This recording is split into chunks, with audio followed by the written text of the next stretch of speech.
Hello and welcome. Chris from Missouri here, bringing you another video about vintage baseball cards.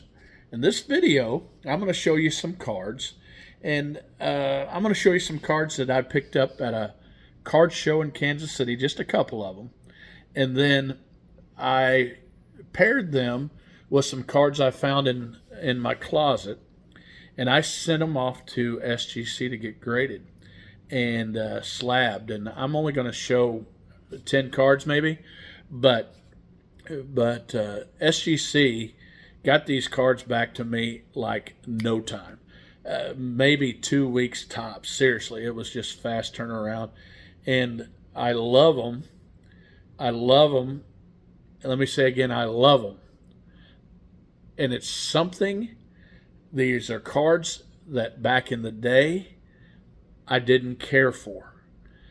And the reason I didn't care for them is kind of silly now as a 57-year-old, but as a 10-year-old, I didn't appreciate them as much. And the reason I didn't is, one, they didn't have stats on the back. And I've said this before. I used to play this game, and I'd play it with a couple buddies of mine, and then sometimes hours on end at the house, I would do it. I would play this, and the stats on the back were important to decide who won. And so these cards I would either get in trades, like when I traded bulk stuff, or if I got somebody else's collection, I'd look at it, set it to the side.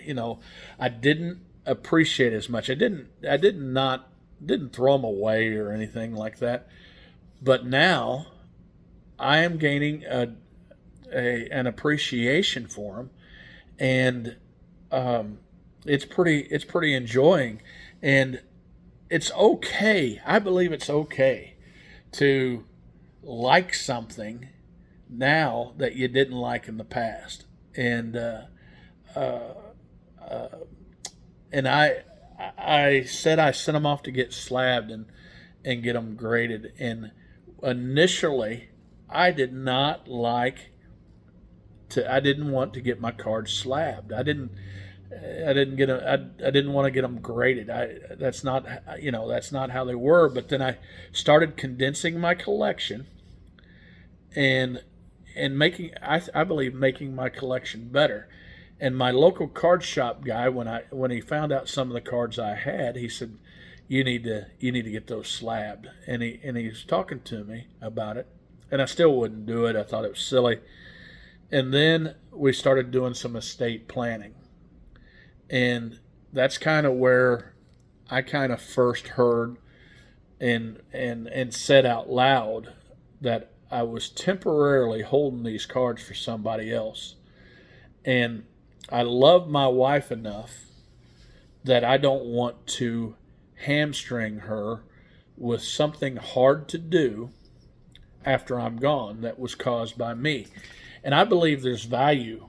I used to hear things, you hear channels saying, "Oh, baseball cards aren't investments," and that kind of stuff. And I poo-poo that, because I've used my cards plenty of time to buy stuff, to buy important stuff, to pay a bill back in the day. And they might be bad investments, some, especially today, I believe. But when you invest your time, energy, and money, it's an investment. And these are things that my wife is going to sell someday, because I'm temporarily holding it for her. If I was a betting man, she's going to outlive me, so she's going to take this money that she makes off of this, and I do whatever she wants to, but I'm going to make it easier for her to do. That's why I slabbed the cards. And when I say I don't care about the grade, that's a little bit of a lie, because I would love for every one of these to be graded 10. Why? Not because I would like the card better, but knowing that my wife's going to be able to sell that card someday for more money. And so, I don't know. I'd love to say the right thing, that, grades don't matter, but in that sense they do. They don't matter how much I love the card. And I'm just rambling here, but the sets that I'm talking about, I'm going to show you these cards right now. And These are the cards I didn't care about as a kid, but I got them graded this time. So I have a few of these cards, but I found this in the closet, and it's another Mickey Mantle. And anytime you got a Mickey Mantle, my advice to you is to get it slabbed. That's just my advice. But no stats on the back. But I love that card now. Here's an all-star Willie Mays. Now let me get you some room here so you can see these better. And that's a beautiful card. And then Stan Musial's first Topps card right there. Now, I got a couple of these out of closet, and a couple of them came from the card show. But these are 1941 double play cards. And I cannot tell you and explain to you how much I love these cards. I can get, 1941. I'm going to protect these for the remainder of these cards' lifetime, and I just picked up a Mel Ott. Another Hall of Famer in there somewhere is Lloyd Wainer.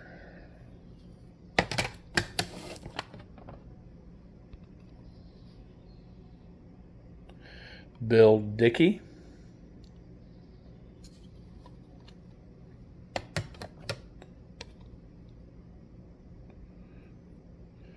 Joe Gordon and Charlie Keller. Beautiful looking cards. Charlie Gehringer. Let me show you that one again.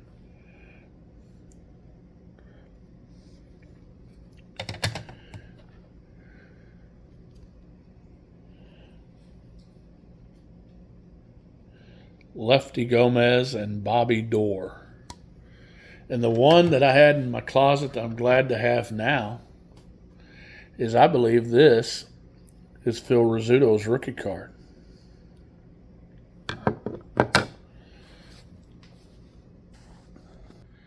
Now, I love those cards.